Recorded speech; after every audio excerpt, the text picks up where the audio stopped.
everyone, and welcome to Can I Just Say? I'm Elizabeth Stevens. And I'm Daphne Olive, and this week we are discussing the movie which I had never even heard of but totally love now, Begin Again. I'm so glad that you liked it. Yeah, this is a John Carney movie.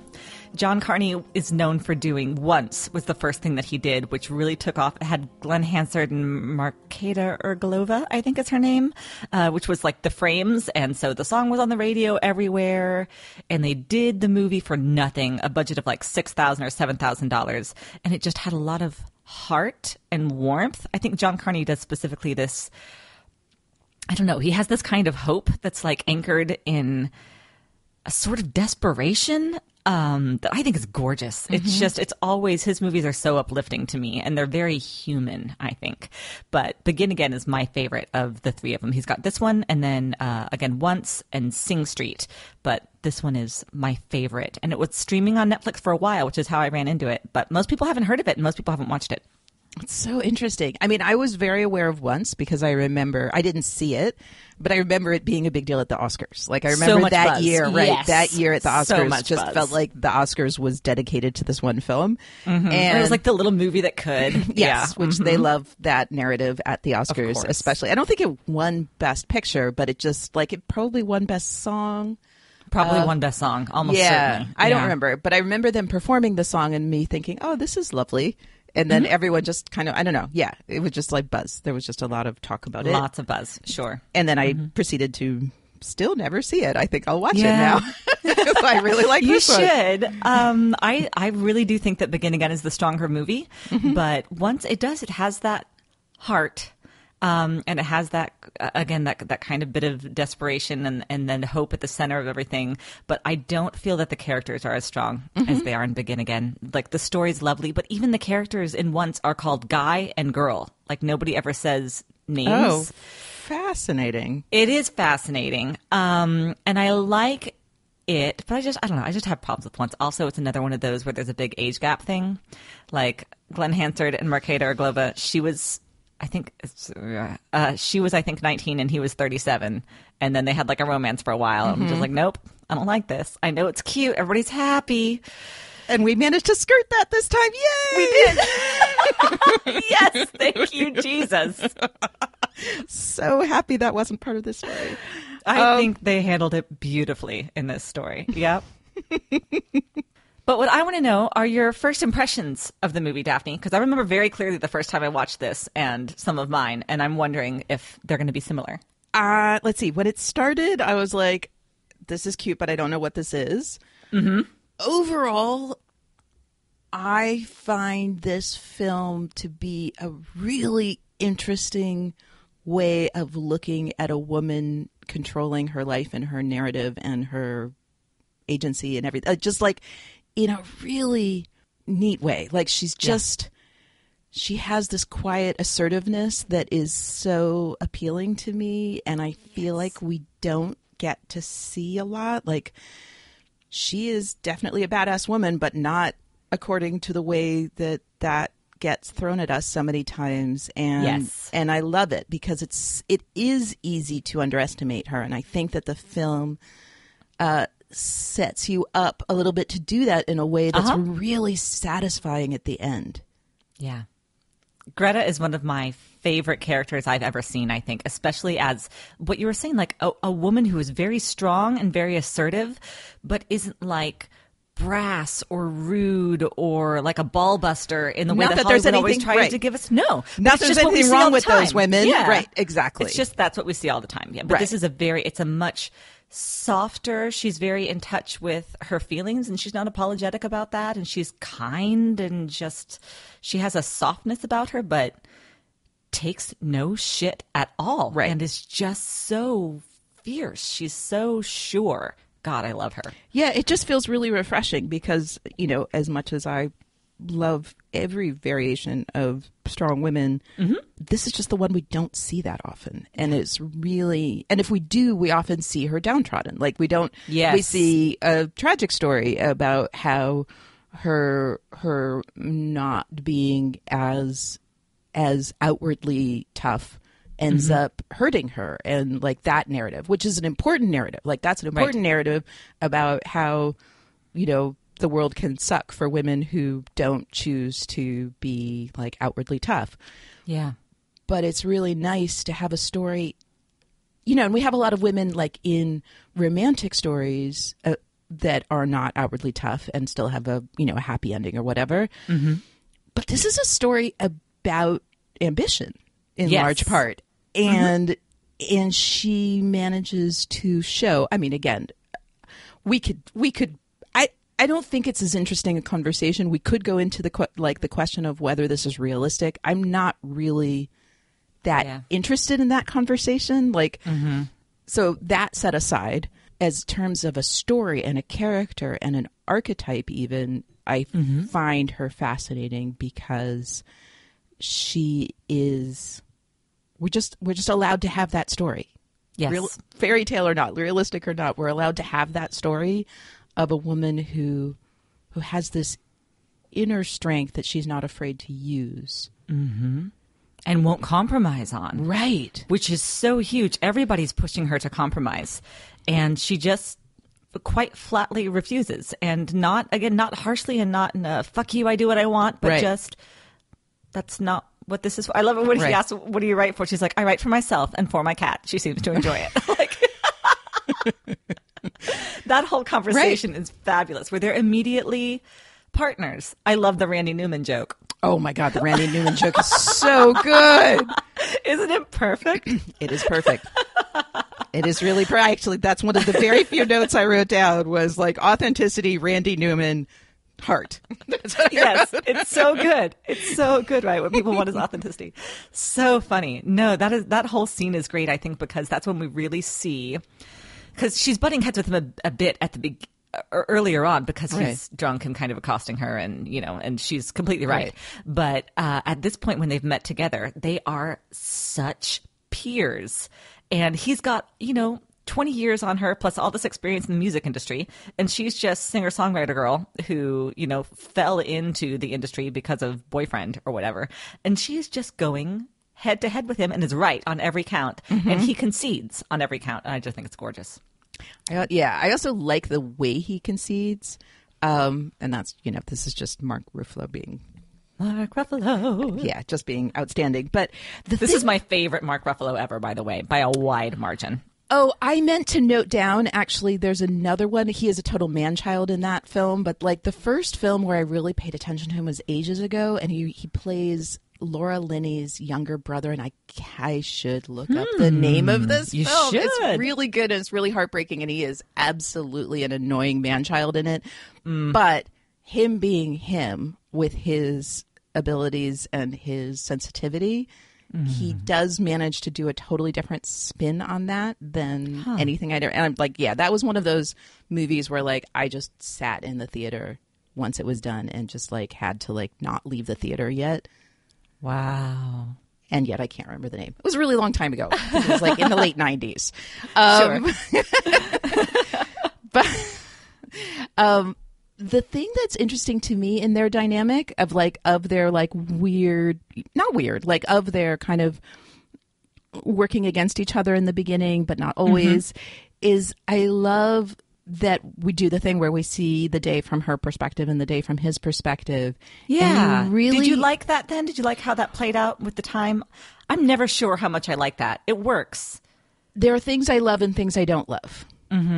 I don't like, and some of them are things that I simultaneously love and don't love. Like, sure. The thing that I simultaneously love and don't love is him imagining the other instruments. Like, I feel like it's a little atonal. It doesn't fit the rest of the movie.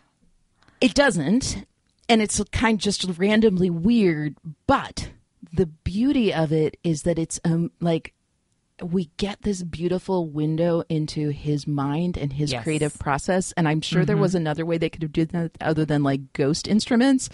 But but the ghost instruments is what made you realize that that he wasn't here. I mean, even though we had already seen her play, like you could fall into thinking that's what's actually going on the stage.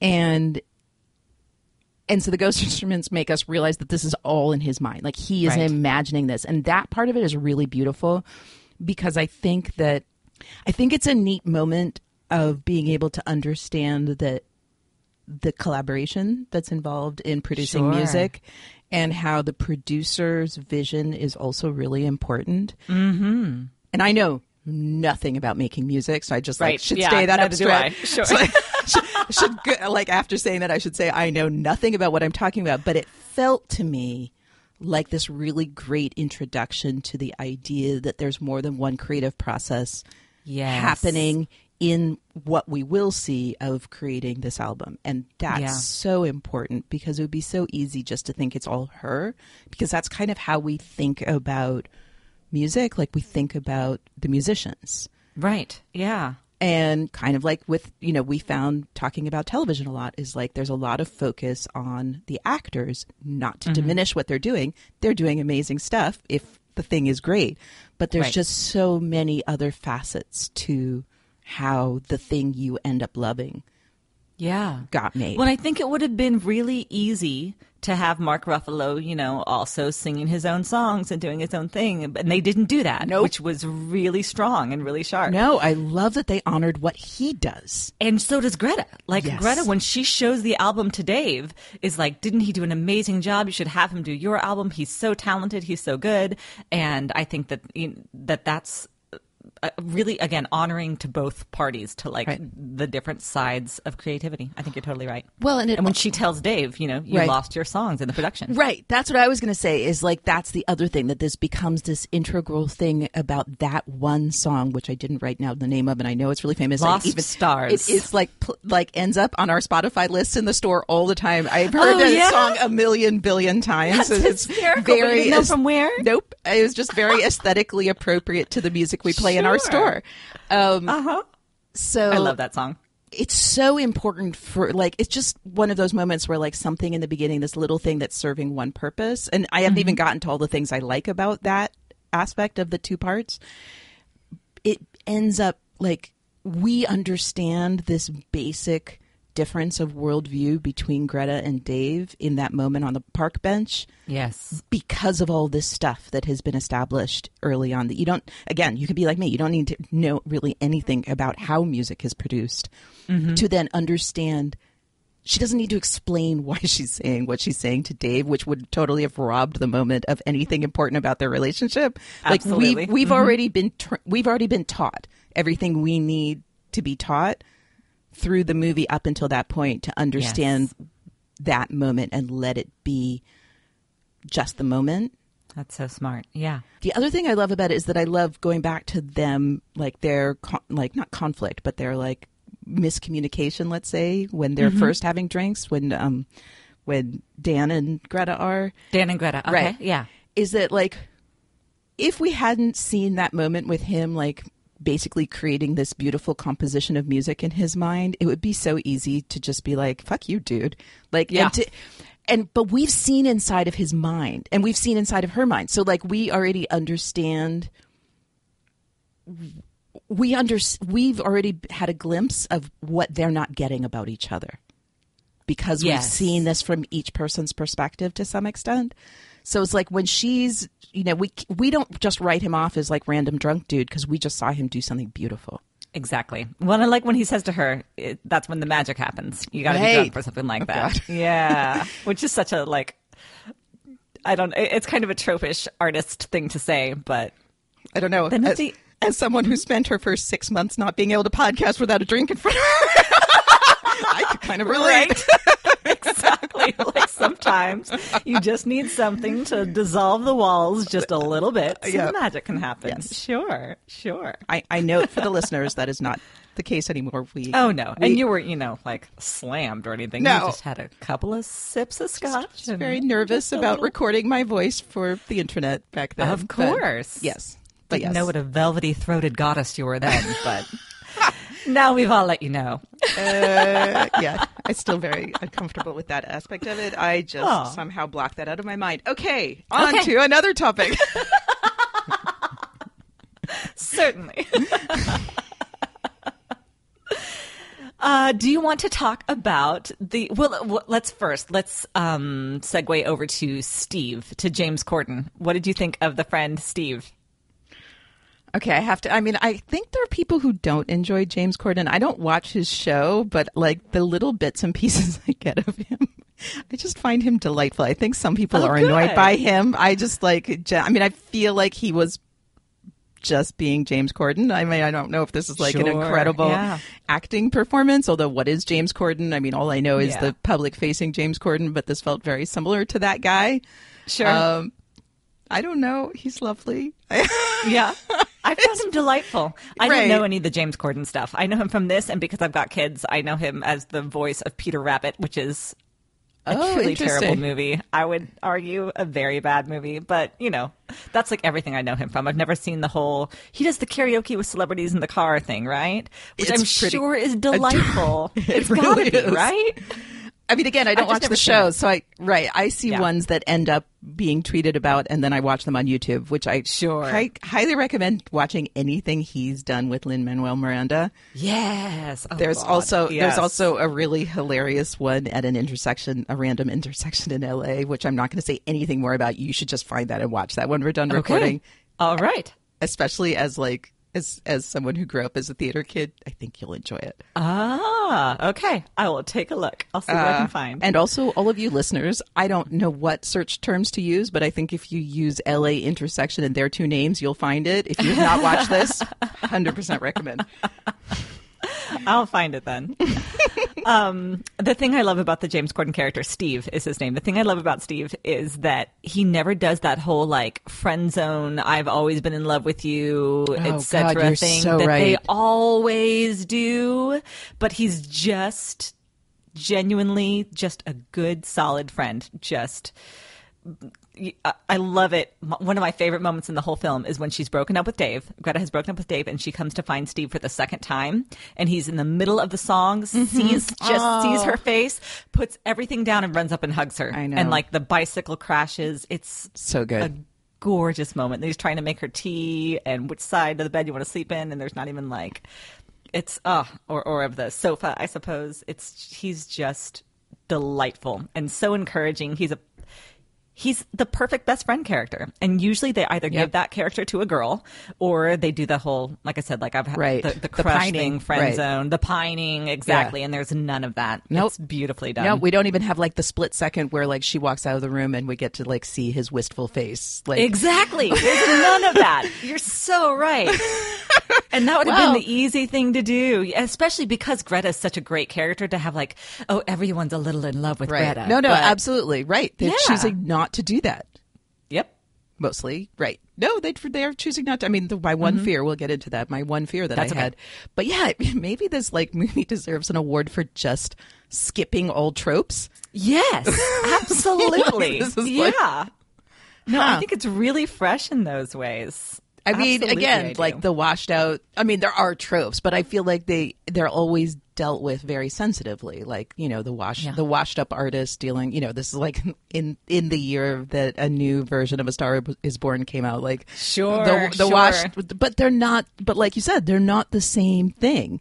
He's a producer and she's an artist. I love when they give that nod. There's the nod in the movie when Mostef Saul says, as you know, he's fired Dan, and Dan's like, "Don't talk to her. This isn't Jerry Maguire." And I was so happy that they did that. That was actually great. That was very funny. Yes, it was. But it's right. Like everything has kind of been done a little bit at some point or another. Exactly. So to just kind of acknowledge that and make the little nods, like, yeah, you've seen something like this story before, but this is our version of this story. And oh God, I just think it's gorgeous. Yeah, it really is. It was very lovely. I want to talk about Dan's family for a little bit, about Miriam and Violet, and how the reconciliation happens because of Greta. Like that's another part of Greta as a character in this movie that I was really thinking about as I watched the tail end. Because, you know, almost the end scene before we get the whole thing where they put it up for 99 cents or whatever is after she has left the concert. We have to talk about their choice to make that like an epilogue. Some people might have missed that part. Like you could walk out you could easily walk out and miss that part. Okay. It would be a shame if you did. It would be a shame if you did. Yeah. But you're right. There are a couple of credits before it does that. Okay. Sorry. It's okay. I'm very focused on that. So we've just done the big concert, and she has left, which we'll have to talk about because I'm still not exactly certain everything that happens in her mind and in her heart there at that last concert that Dave is doing where he's playing Lost Stars. And I'm very curious what you think about that. Okay. Yeah, no, we absolutely have to talk about that concert. We will. No, we'll get to her and Dave for sure. But so she has left and she is riding her bike through New York. And we hear the song behind her, and we've got Miriam and Dan are reconciled. Or they're reconciling anyway, and they're listening to the headphones using that splitter. Which is super cute. Oh my God. It's so cute. Adorable. What a smart movie. Yeah. But anyhow, Splitter, you get this yeah, feeling. we have to talk all about the splitter, like best metaphor ever. So good. No, we will talk about that. We will get to all of that. Yes. But anyhow, I feel like Greta in this moment has this kind of a mythic quality where she's separate from the city and she's on her own, but she has inspired Dave and changed how Dave is performing the song, and she has helped reconcile Miriam and Dan, but she's set apart from them. And you get this feeling that because Greta knows herself so much, and because she's never she's not mercurial at all. She doesn't connect to other people and take on any of their personality in a way that you might expect. But because of that, where she goes, you see people understanding themselves better, I guess. I think it's very, very powerful. But I love seeing how she helps Violet, although also that beat where she tells Violet not to dress so easy does not work for me. I don't like it. I like that she's trying to help Violet, and Violet's only 13, 14, so I get it. I actually like the way she did do it. I like the way she did it because it was very straight up. It was she was not playing games with her at all. And it didn't sound judgmental even. Nope, it didn't. She was just like, this is a tactic. You're choosing a tactic, and I would choose a different tactic. Like she was just, I don't feel like she was shaming her or judging her. She was just like, we're talking tactically now, and your tactic is not going to work out for you so well. I certainly loved the delivery of it. I agree. It was clear that Violet didn't feel at all judged. Nope. But I just didn't like the terminology. I didn't like easy. Sure. I don't know how I would have fixed it, but something just is a little bit unsettling for me right there. But God, I sure do love that they go shopping together afterwards. Yep. And then she invites her to play guitar on the track. And they got the whole family up on the roof. Oh God, it's so good. It's very good. What I like about the thing you're saying about her on the bike afterwards is, this film resonated with me a lot about being alone in New York. Like, I spent a lot of time around that same age because I went to college right outside of New York, and I spent a lot of time. I loved my college experience, but it was a very small college. So I also spent a lot of time running away from it because it was just a little bit too small and for my taste. And so I spent a huge amount of time just doing stuff by myself in New York.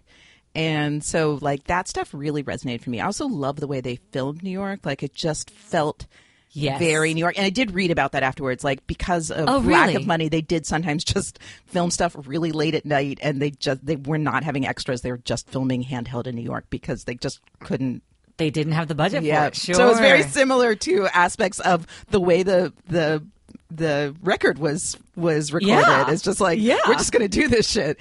Guerrilla film. I think I call it guerrilla filmography. Yes. So so there were moments where I just was like, wow, it just really feels like New York to me, which was fun. I thought the same thing. I was going to ask you about that. I'm so glad because, of course, I've only been a couple of times. But to me, it feels like it captures the essence of New York better than anything. When it's really cold. When it's super cold, yeah. But I feel like usually they do. They try to either polish up New York or they make it scary, grim, in this really scary neighborhood. They did neither here. Yeah. Which it felt to me very true. I'm glad to hear that somebody who knows New York better also felt that it.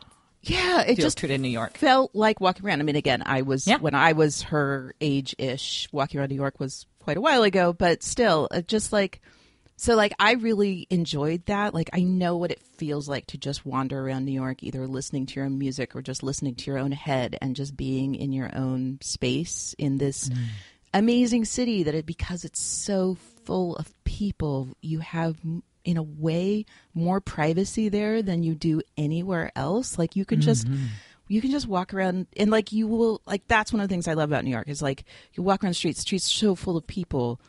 Every once in a while someone will interact with you, like you'll have these random, often lovely interactions. I mean, I'm making New York sound. Yes, you also have unpleasant interactions with people, but like, sure. But I find that like when I'm in New York, you will often just like be in your own head doing your own thing, and like everyone is in their own head doing their own thing. So it's like almost like everyone has privacy and autonomy to some extent. Yeah. And then you will have these moments where you will, for whatever reason, interact with someone briefly, just in passing, and like that I find it usually fun. But yeah, so those like I really love those moments. But also, what I love, I agree with you about her being kind of this catalyzer towards people changing and learning and like finding a better way to go, but not in a way that takes from her. Like it's never, it's not that story. And like, again, kind of doing things that we often see in a tropey way where it's like, she's like gives of herself all the time. And it's like, sure, this is an example. Like she is giving of herself, but without like hacking chunks of herself out and handing them to other people. Self-sacrifice. Right. I felt that even when she was passing out coffee to everybody at the studio. Yes. That she seemed to be genuinely, oh, here's a thing that I can do that's helpful. Great, I'll do that. But not with like I can't believe this is my whole life pouring coffee, you know? Right. And I was so ready for it to be that. Like I was so ready for her to be like, oh, I'm, stuck in New York because my boyfriend is like now becoming this famous musician. And I'm sure on second watch, you even more so feel that. But even on first watch, when she's passing out the coffee, there's just something about the way she's playing her that does not. She never feels sorry for herself, maybe. Is that what it is? Right. I mean, she gets sad, obviously. Sure. Absolutely. No, she feels things and she gets disappointed and she gets frustrated, hurt, all of those things. But she's never sulking, maybe, is part of it. And she never seems... I'm trying to think of what you're talking about how like she gives of herself, but it doesn't seem so costly. As her boundaries, to me, it's like her personal boundaries feel very solid, which, she's just like that kind of person who like can have all the generosity in the world because she knows where that needs to end. So it's that like is so smart. So I really like that. It's like a masterclass in good boundaries. Yes. And wow. And it's so easy again with the like, I do think, or for me at least, I don't know if this is the intent, but for me, like there was the experience of because like, can we go to the place where you see her on like where you see Steve pull her onto stage, like the first moment you see the very first moment, of course. Yes. It's so easy because you don't know yet what that day was. Like she just looks like someone who is uncomfortable performing and is and I like my first feeling was like, leave her alone, stop doing this to her. And then she meets Dan, and then only afterwards do you find out like what her day was about. Yeah. Wait, am I getting the timing right? Like, I feel like there was... I know, the timing is really hard to put I might together, be getting the timing wrong, but I felt like there was this thing where I was like, I understand... No, maybe you just see her being pulled on stage before you find out that all that shit happened in her day. I don't remember if you do Dan's day or her day first. That's how it opens, is James Corden pulling her up on stage. Right. Like, that's the opening number. Yeah. Right. But I don't remember if we get her story or Dan's story immediately afterwards. Dan's story after, and then her story. Oh, okay. So you really don't know. You really don't. Mm-hmm. Right. You just see Dan being freaky, and then you get Dan's and, story swaying creepily and in then the audience. Get the backstory. Jesus, dude. Right, exactly. So, like, you completely misunderstand both of them in the opening scene, which is great. Absolutely. Like but you have the remnants of your initial misunderstanding about them, which you kind of have to unlearn as the movie goes on, which is really cool because the misunderstanding you have is the trope. Yes, absolutely. Of like the vulnerable girl who like doesn't want to perform, right? Right, yeah. And the like scruffy New York guy who's like, I'm going to make you a star, kid. Scruffy has-been, right? So that is exactly the trope. Exactly. You've got like so you're introduced them in their tropiest versions of themselves, which is not them at all. Right. It's Absolutely. not unrelated to who they are, but it's just a realer version of who those people would be that's so good. than the version that we are usually given. Yeah.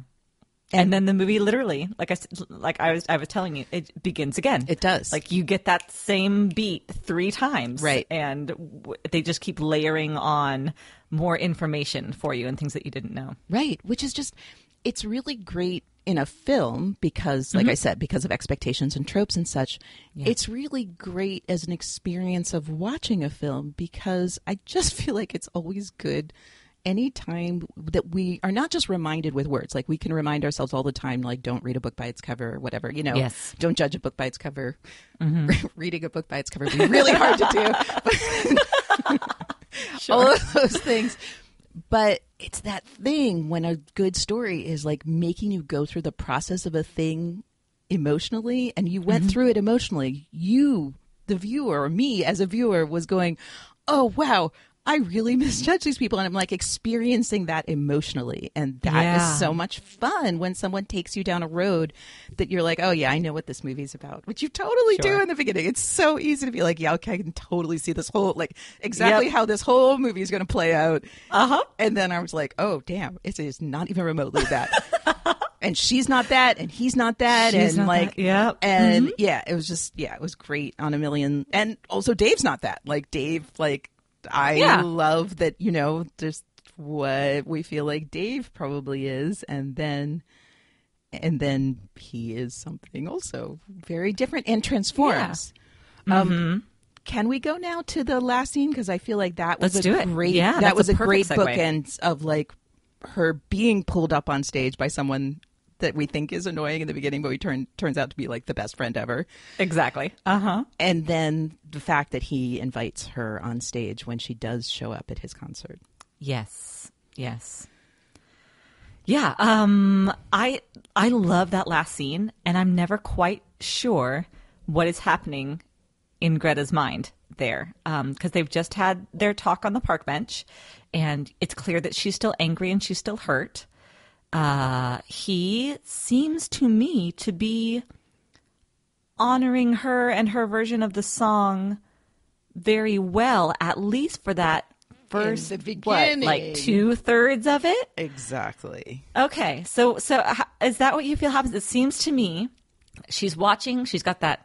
Can we talk about how perfect Keira Knightley is in this role too? She is or like all the time, but yes, especially in this role. Yes, all the time. But she is so extraordinary. But so she's just sitting, or standing rather, backstage, watching, just looking quite haunted, I feel like, and sad. And then he sees her and she smiles. And it's not an insincere smile, but it's a smile with a lot of emotions happening at one time, I feel like. Yeah, I feel like too. So I think even then she realizes that it's over. Like, and I think she wanted it to be over anyway. I think like she again wanted when she sent Right. that voicemail song, which is a brilliant, also lovely little moment, and James Corden with the kazoo, lovely. That kazoo, that just like, I mean, that song also is so beautiful. I mean, even the song's beautiful. song is unexpected because of the way that each time she goes into like the almost speaking voice. Okay, enough about that. But I loved how that Yes. song kind of mirrors the whole movie in a lot of ways. Yeah, no, absolutely. It's brilliantly done. But she had told Dave, when Dave was like, once I heard that, then I knew that, you know, I had to see you again, and you're incredible or whatever. And she says, well, I didn't actually send you the song to get you back. All right, I wasn't luring you back. Exactly. I was trying to dude. say fuck you, is what she says. Yeah, exactly. And now I'm really saying So- fuck you, or I personally am saying fuck you because, like, ew. When Yeah. someone's telling you fuck you and you're like, oh, you're the most enticing woman. Yeah. You're showing your colors there, dude. Kind of gross. Kind of gross, dude. Yes. Yeah. I don't love Dave, I have to say. No, I don't love Dave either. I don't No. think we're supposed to. I don't think 'Cause it's it's not supposed to. about Yeah. him. This It's movie not. is not about Dave.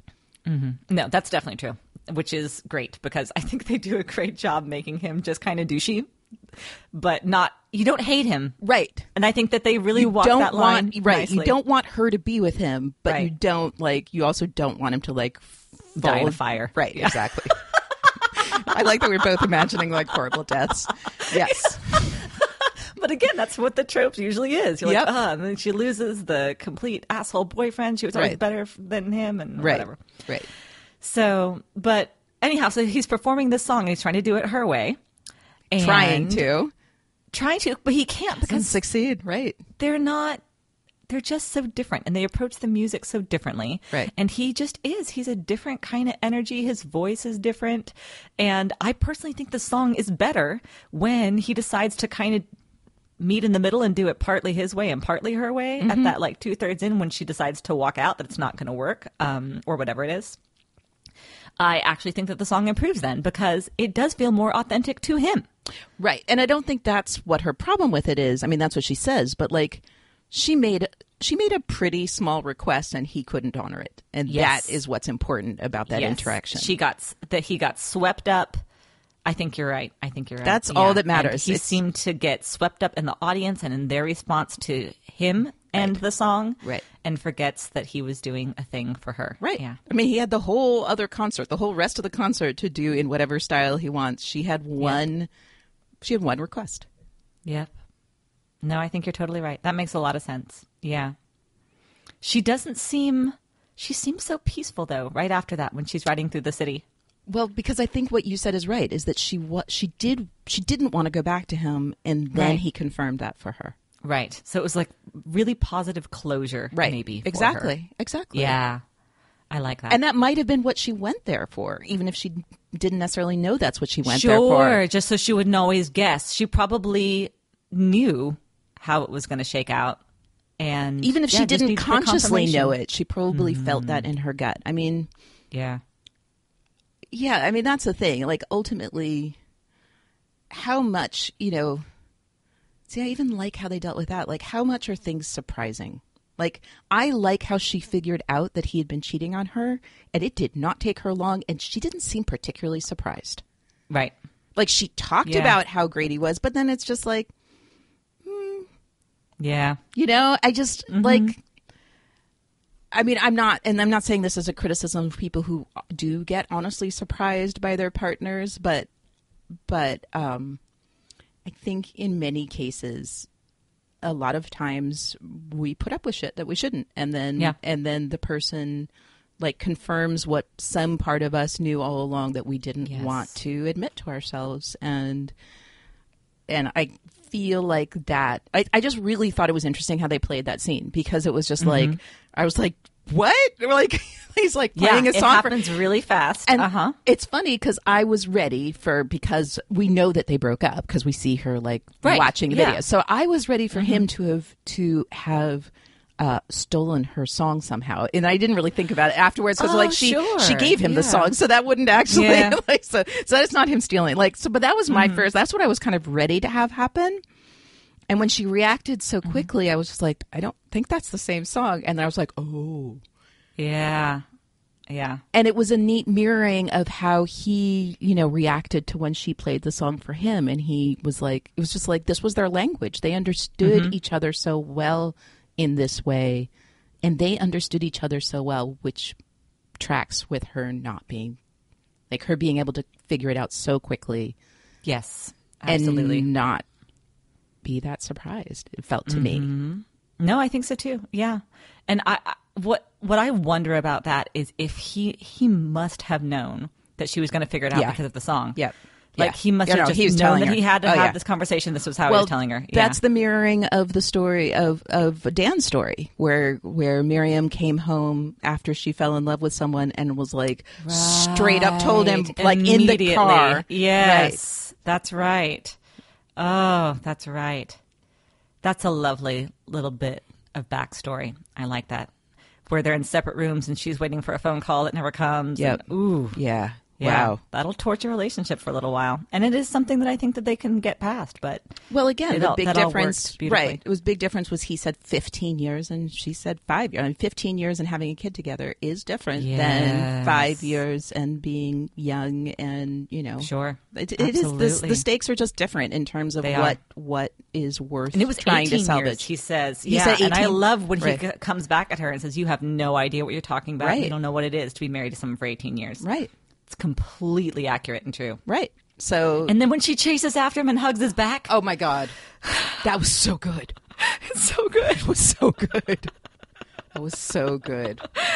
Oh, it's so good. Yes, that was very good. That also made me really happy because can we now talk about my fear that I had, my text to you? Let's talk about that. Yes, let's talk about it. I mean, first let's I guess maybe start by talking about the splitter and how cool it is. I do have to say, can I my 1 minute pick? Yes. You should never have to explain to a musician what a splitter is. Like, I know what a splitter is. Okay, I'm a podcaster. But but it was like we needed, like, that was the way he was going to tell the story of the splitter. But I was just like, he had to explain it for the audience. But I was just like, dude, she's a musician. It's true. But I took it as that she was so much younger that was an older... Maybe no, you don't think? No, because it's like it's like then they proceed to use it with her phone. That's true. You're right. It's just not that. It's like, I mean, again, iPhones have made it so that there's not a jack. Like just now, iPhones, but since the movie happened, iPhones made it so there's not that jack in the phone. I have to tell you, I have an iPhone that doesn't have the jack in the phone. So which do is I. a pain in the ass. Hate it. Yes, and you've got the little thing that you always lose that's like the size of your pinky. It's terrible. So anyway, I was at my university store or whatever to buy another one because I kept on leaving mine in the car and then I couldn't listen to my music anymore. So I was like, okay, I'll just buy another one. It's no big deal. And I had a gift card, but it was like, oh, well, this isn't really like a gift card. You have to spend the whole amount. So you have to go pick out something else. And I was like, I don't need anything else. So I bought a headphone splitter just because of this movie. And because I was like, okay, I love this that. would be a cute thing to have. Right. It is a cute. I have one. So it just lives in my backpack in case I ever want to listen to something with somebody on campus, I guess. I don't know. Or you want to open your backpack and think, oh. Yes. So yeah, human connection. Let's before my fear, let's talk about the beautiful idea of like what a beautiful metaphor. I don't even know where to begin. There's so many layers of this that I love, like the splitter as a way to not just like hand your playlist over to someone, but to experience it together. And it is true. A playlist, I mean, not just for musicians, a playlist is like, hello, let me just open up my soul and hand it to you right now. Yes, absolutely. And what she says, like, there's so many guilty pleasures on there. For sure. Especially one that if it's just like everything that you've got, not, because I tend to have like little playlists that are done to suit my mood. But if you just pulled songs from all of my different ones, oh my God, are you kidding me? That is mortifying. Right. But it's amazing. And it's amazing that he asked for it. And it's amazing that she gave it to him. And much more amazing that they went through it together. Right. Exactly. And that they, again, back to this thing about New York. It's like that they're in this place full of people, but they're having this shared experience of kind of delving into, I don't know if it wasn't clear if they did both of their phones. I think they did, like kind of exposing their inner selves to each other in this fascinatingly intimate way with the splitter in this public space. It's really lovely. It's lovely. And when she's like, we've got to dance. It was from the Stevie Wonder. So they find their way into a club, but they're still just listening on the headphones is beautiful.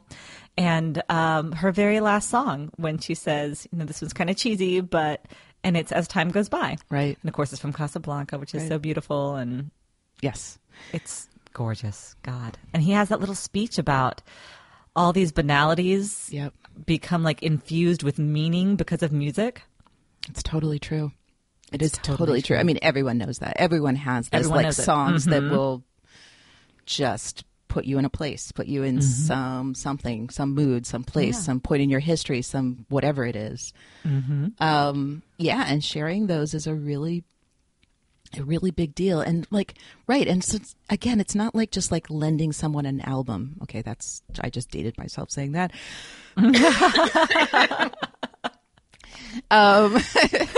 You can share an album on Spotify too, though. Yeah, you just can. Send somebody an album. But, so it's a thing you can do.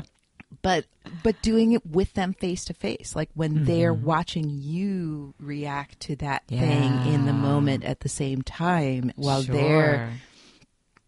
it's a big deal. Like that's a really, really neat thing.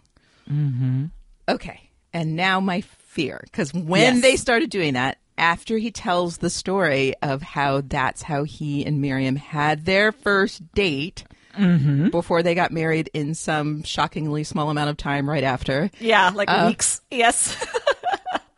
I then paused and texted you, Elizabeth, to say Yes. they had better not be having a romance.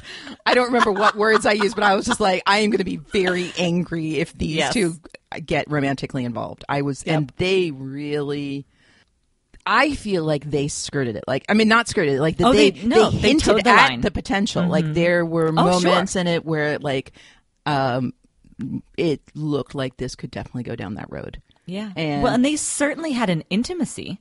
Like, even in that scene when they're listening on the headphones, they're also holding hands. Right. So there's like an intimacy there that is just not, I would even say that it could be romantic, but it wasn't sexual and it wasn't rooted in any kind of like possessiveness or desire or ownership or even exclusivity.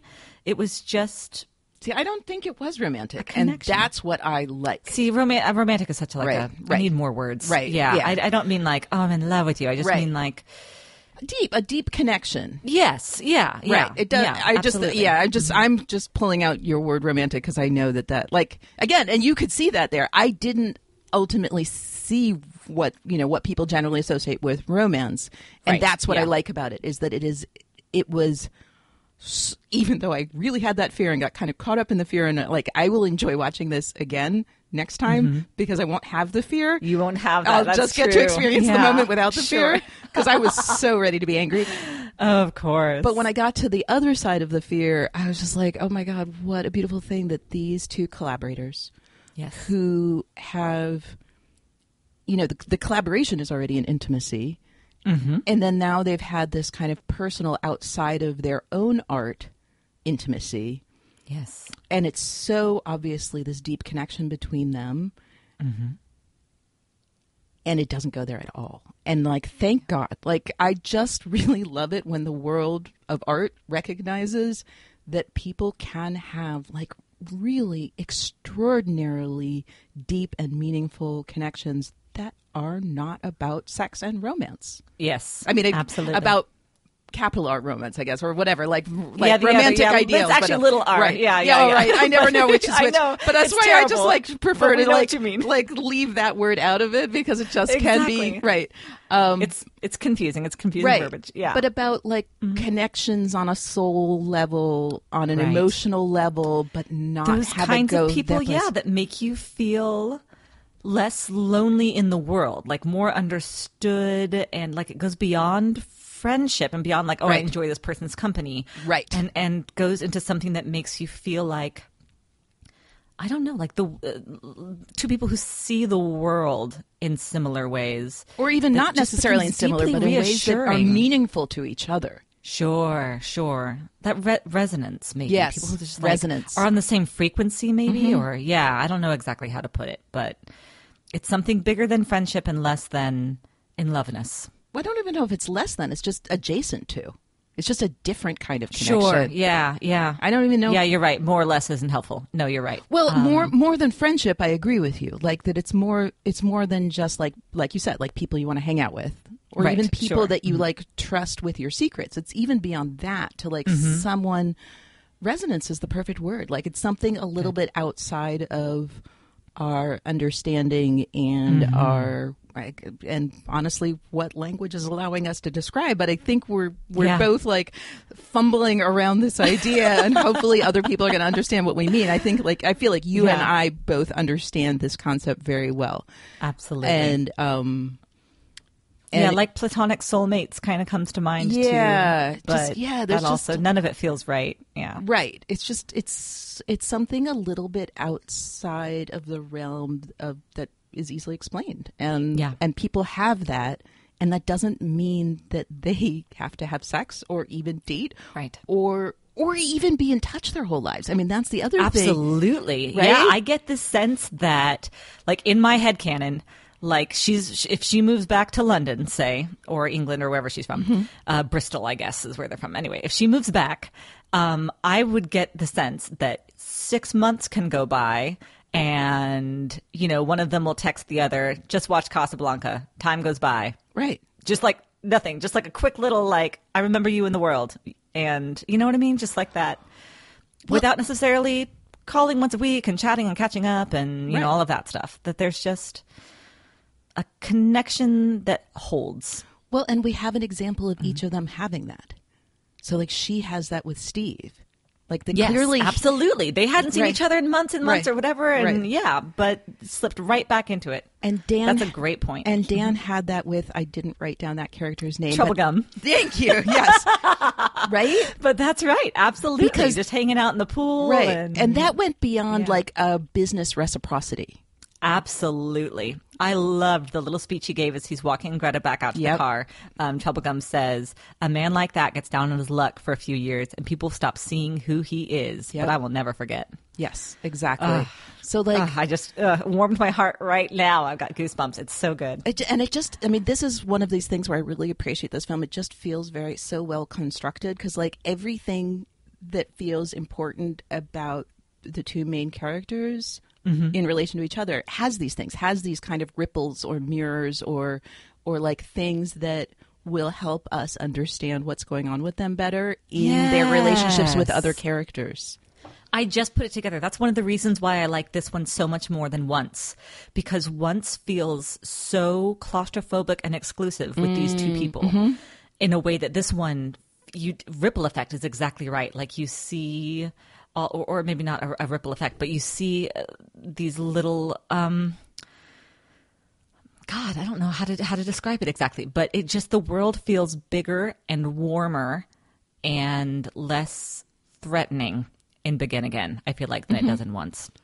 That's lovely. Well, and it just feels like what's going on with them is part of a world. Like, and that world has rules. Like, it's not just like our world, but it's like, it's a world there's that a bit has of like magical realism a little in this bit movie. It feels like it a little bit like, and that's I think why I said in the beginning, like, I just don't care if it's realistic. Like, that's just not what the story is about for me. Like, whether this could happen, whether you know, like, I found myself Fairy Tale of New York, every once in a while, as a person who edits podcasts, going, how is this going to work with those mics and like the you know, I was just like, exactly.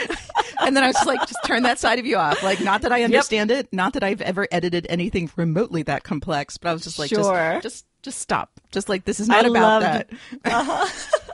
The pantyhose pop filter with the coat hanger made me so happy. I see, and I don't know if that's a thing, but it really that's definitely a thing. Oh, okay, because I was going to say that's like a perfect metaphor for her, is like using this really feminine thing, but like not her femininity. Like, she's not a stockings kind of girl. No. We have to talk about style and production of this movie too, so, which I guess is where we're getting to now, because you were talking about how like all the setup and stuff seems unrealistic, and particularly when they do the thing on the roof, which is one of my favorite scenes. I love it. But there's like this armchair and a lamp and a rug. Like, who dragged this up 7 stories? Exactly. Nobody did. I don't care. I love it. It's perfect. That is exactly where I was with that. Like, again, for a split second, I'm like, nope, don't care. Absolutely. Yes, exactly that, over and over and over again. And yet there's some things that they do which are like almost hyper realism, that these great details. Like, I think my favorite detail, and it's a weird one, but I found a GIF of it, so it's clearly not only my favorite detail. Interesting. My favorite detail is like, okay, so you see him like wake up, like clearly kind of depressing apartment, depressing balcony, depressing everything. But it doesn't become truly real until you see him get back in bed and you see those like completely filthy soles of his feet.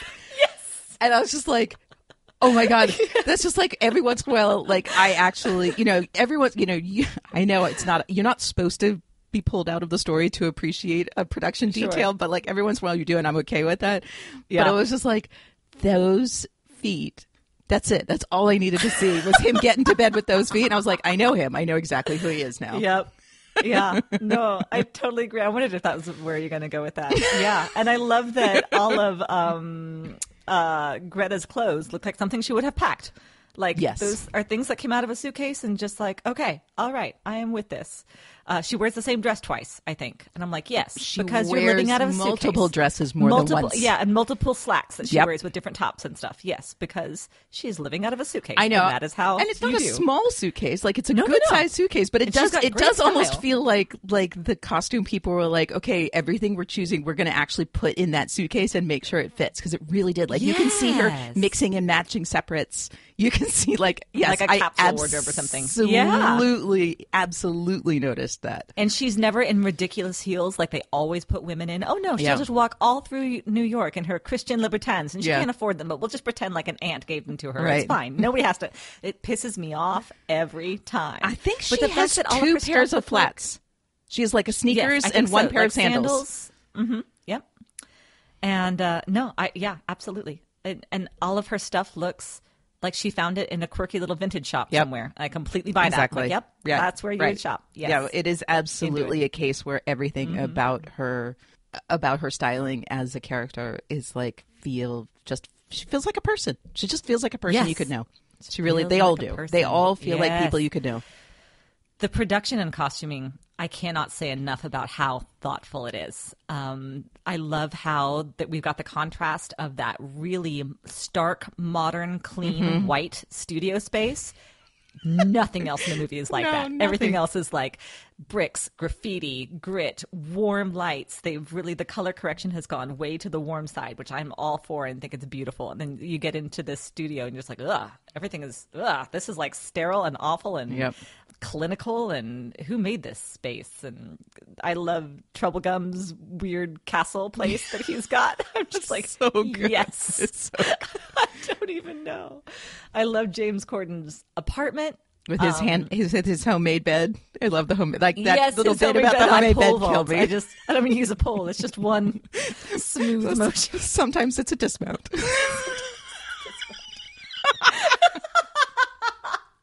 It's so good. It is very good. Yes. Oh, it's a my very darling God. film. Like, in addition to It's being darling. a really like emotionally satisfying and well constructed film, it's also just a really darling film. Just darling and brilliant. Yeah. Yep. Yeah, it's I just think it's satisfying a on home many run. levels. Yeah. Yeah. And I will say I've watched it several times now, and I just enjoy it more every time. I find more things to love, and it transports me every time too. It's just gorgeous. Yeah. I adore it. It's super lovely. Okay, so I think that we covered pretty much everything that I had on my list anyway. But I would like to ask you, Daphne, what was your favorite part? I think my favorite part is the thing we forgot to talk about is am I gonna do we call it an epilogue? Like, it's a credit scene? It's sure, like the credit scene. Sure. it's so weird that they had, like, the story is over, kind of. Yeah. Before this, but like, if I would be really sad if I hadn't seen that last scene, and I think that's why I'm calling it my favorite. Like, I feel like the scene where she's like meeting with Saul again, and like, and they walk out, and she's like, he's like, you're gonna get everything you want. Like, that's a satisfying end to the ambition part of the story. Sure. But I liked this epilogue, especially. Like, what an interesting thing. This actually made me want to look up when this movie was, because because this is something we now take so for granted, the idea that a musician would just put their album up on a website, maybe not for $1. Right. Mm-hmm. But there have been musicians who have done really interesting, unexpected things, and it has panned out for them really well. And a lot of musicians know now that, like, offering your first album for not very much money, if you can get buzz, like if you have like a really famous rapper who's going to tweet about it for you. Exactly. Yep. You then- do need a little extra boost, Right. which I'm glad that they acknowledge too. Right. Yes. So like, but that is a great way for young musicians to become known, and then they can start touring and doing whatever. But I really like that. So it has this kind of practical thing that's kind of fascinating about the music business, which is an undercurrent of this story, like what is happening with the music business. But what's interesting about it is that it felt to me like it came from her, like that there was this really, it was like the final note we needed of her saying, I do things the way I want, and not in a petulant way, and not Right. and not in a doormat way, like just because I know myself and I know what works for me. and this works for me. Yeah, that's beautiful. I think it's, and for me, this, I was saying this sounds a bit like a cop-out, but my favorite part, if I had to put that, is just Greta. Greta is my favorite part. She is one of my favorite characters I have ever seen, and I think she's luminous the whole way through. I think she is both very complicated and complex and completely consistent. And I just think it's extraordinary. I love her. I find her very inspiring. Yeah. I totally get it. Yeah. We just like this movie. Just like this movie. Would recommend. 2 thumbs up from Daphne and Elizabeth. Find it somehow. It's on Amazon to rent, right? I believe it is. It is on Amazon to rent. But hopefully I want to buy all of the John Carney movies in some kind of collection. I hope that they have one, or they'll have one coming out soon, and I would love to hear all the backstory about how it was made and how they found the stories, because I just love it. Yeah. You should try Sing Street and once. I'm going to. At some point. I'm going to. Yes, I absolutely going to do that. Okay, but our next movie is one that I'm very excited for you to see, and I love that you haven't seen it. You're going to see it for the first time. I know nothing about it. Wait, you have to do what I did with this one. You have to just watch it once and do just first impressions. Okay. No, you don't have to. You can do whatever the hell you want. I just think, no, there is something really neat about like watching something once, like really going on your first impression. Like, I just really enjoyed doing that this time for this film myself. Sure. I'm just really curious. Oh, I haven't said the movie yet. The movie is Moonstruck. Moonstruck. Yes. Everything I know about this is Cher, Nicolas Cage.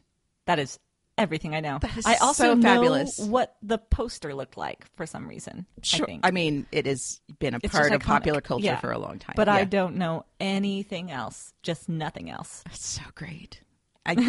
Also a New York film. We're doing another New York film. Oh, fabulous. Yeah. Okay, I love that.